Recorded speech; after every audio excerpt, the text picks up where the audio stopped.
Could you just, for people in England and America who are not familiar with the Mulligan inquiry, could you just explain what that is?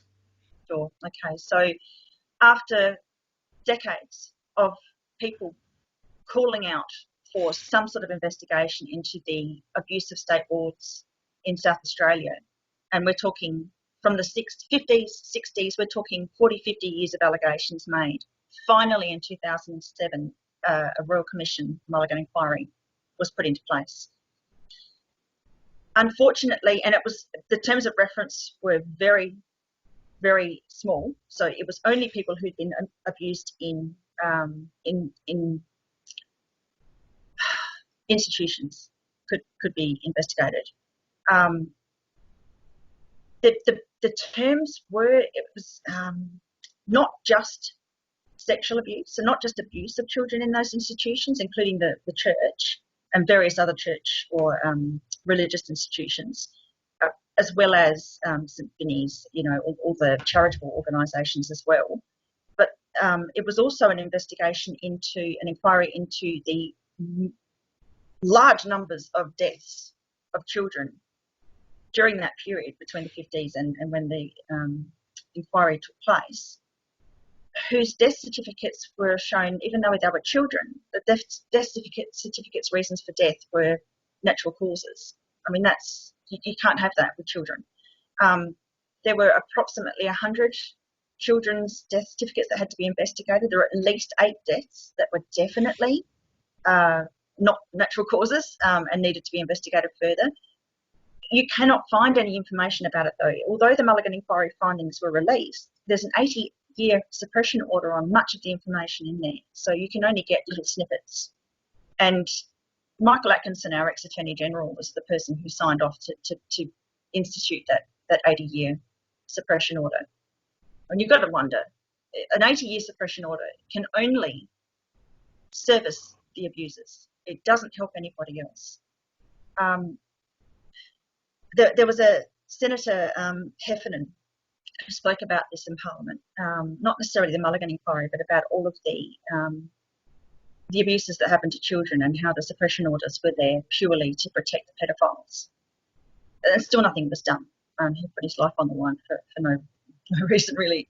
I believe that the Mulligan inquiry is purely an investigation of all the people who dared to make allegations. And I would really like to see the statistics on how many of those people who came forward to the Mulligan inquiry and professed suicidal thoughts, how many of those then had assisted suicides, because I believe that was the whole point of it, to gather as much information as possible, to get those that were most vulnerable to be shut up.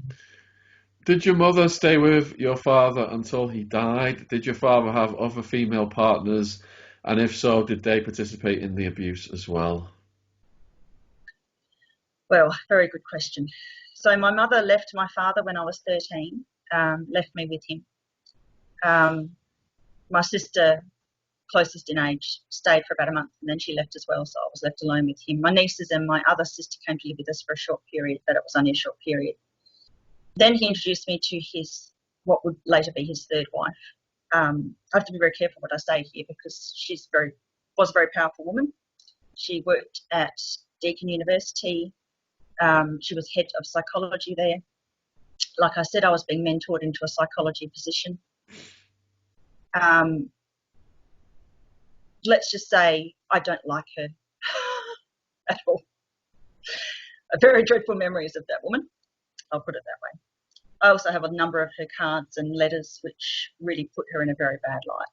So if I could get some investigation happening, I'm sure that there would be a great deal of interest in those letters because they're replete with MK Ultra trigger words and statements. Do what you like, do what feels good, those sorts of statements from your wicked stepmama, lots of things like that. So yeah, she clearly didn't see me as a stepdaughter. She saw me as something different. With the child porn, in one of your testimonies, you described quite a sophisticated operation with the studio, with the professional umbrella-style lights and things like that. Could you expand on that? Yeah, well, my father had state-of-the-art equipment.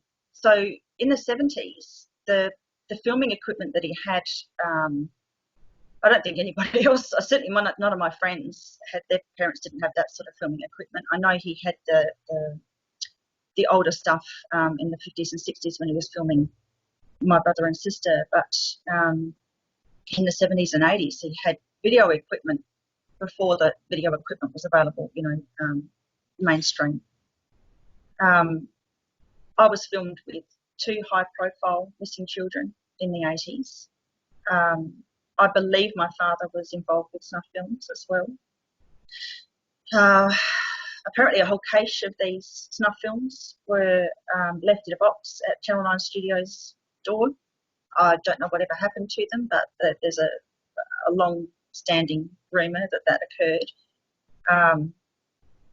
The equipment that he had was very impressive. I think that may be part of the reason why none of this has been investigated. I think it's partly because police are being told from higher up that they're not allowed to investigate. Quite often the response I'll get from members of parliament or victim of crime commissioner or various SAPOL authorities is that it's an operational matter, which is really interesting, that term. So I've been told by some people an operational matter refers to someone or a case where someone's made complaints about police. So it's deemed an operational matter for that reason. In other words, if you make a complaint, it won't be investigated. Other people have told me that it could have to do with Operation Deny, which was an operation that was in force in the 80s. At the same time that over in the UK you had Operation False Flag.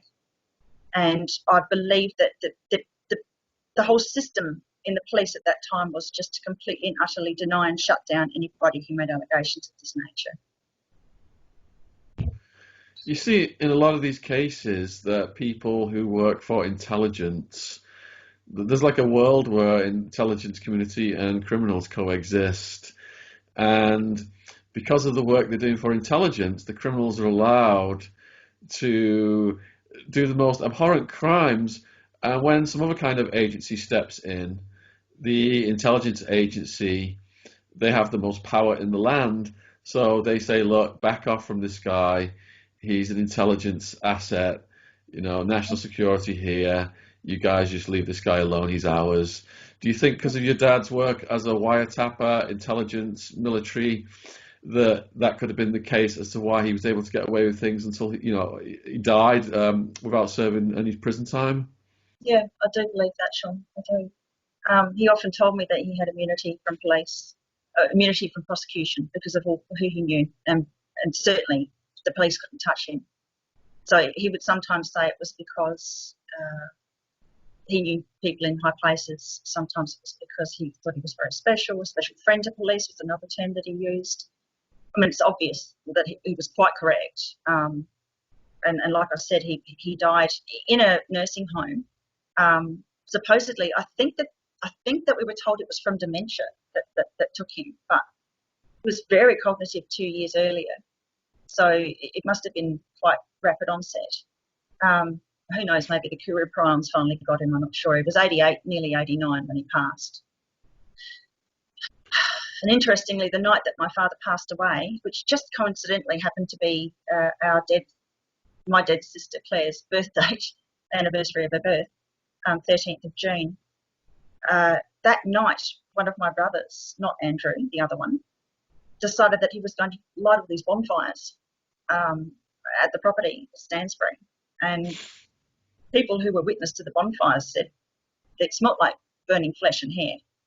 So I think, I don't know what was going through his mind. He was interviewed the next day very briefly and he said it was just timber. It didn't smell like timber, according to the journalists who were around the property at that time.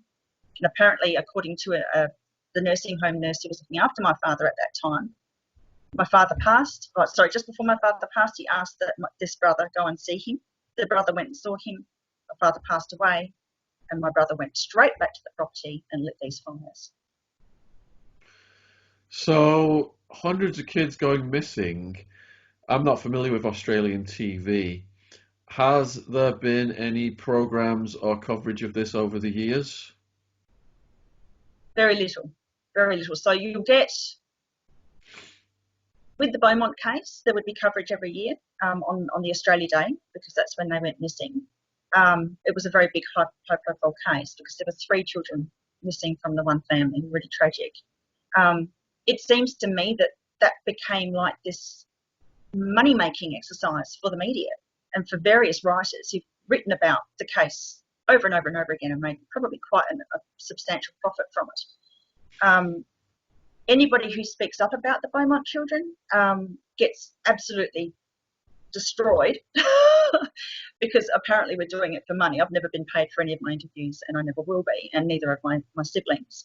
But all these writers and the media that make money from it, that's fine. That's fine according to the status quo. Children. There's between 20 and 25,000 children go missing in Australia each year, which is a very high number given we've only got a 27 million population. Only a very small number are ever actually reported about. So you've got your few high-profile cases that will get out in the media, like the Beaumont case, like Richard Kelvin, but the others I just kept quiet. And those poor families, I can't imagine how hard that must be for them because they don't even get any coverage. It's like their child just means nothing. For a long time, it was the state wards that were being abused and cult members' children that they would give up for abuse, and the odd abducted child. Nowadays, it's the Department of Child Protection that takes the children away. So we have a child protection minister in South Australia who has no rights and no power over children.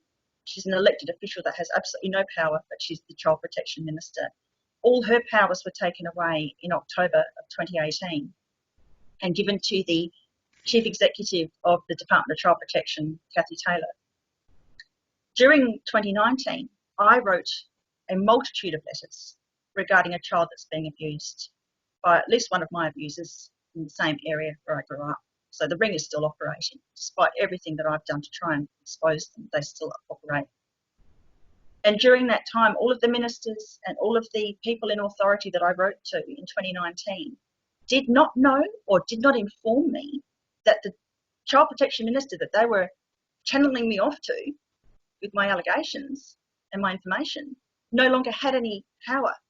So how can you protect anybody in a state where you don't even have an elected official to look after the children? It's this Department of Child Protection Chief Executive. And I've written to her on many occasions and never get a response. So it's a horrific situation.